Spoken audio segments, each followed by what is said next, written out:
मी doctor Gautam ओनंजे Pune येथील असून government हॉस्पिटलमध्ये कार्यरत असून संयुक्त बुद्धविहार कृती समितीचा अध्यक्ष आहे. 4 फेब्रुवारी 1956ला डॉक्टर बाबासाहेब आंबेडकरांनी जनता वृत्तपत्राचे नाव बदलून प्रबुद्ध भारत असे ठेवले. पण बाबासाहेबांच्या महापरिनिर्वाणानंतर हा पाक्षिक बंद पडला. अनेक मंडळींनी तो चालू करण्याचा प्रयत्न केला, पण ते अयशस्वी झाले.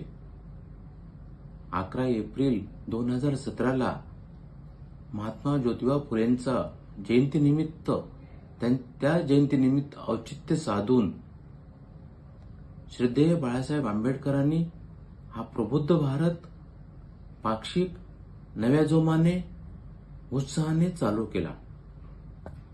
उद्या दिनांक 4 फेब्रुवारीला या प्रबुद्ध भारत पाक्षिकाचा वर्धापन दिन आहे.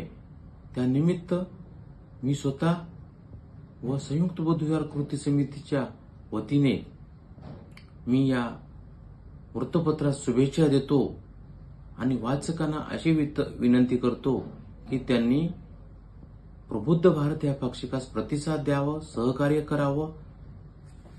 जय भीम.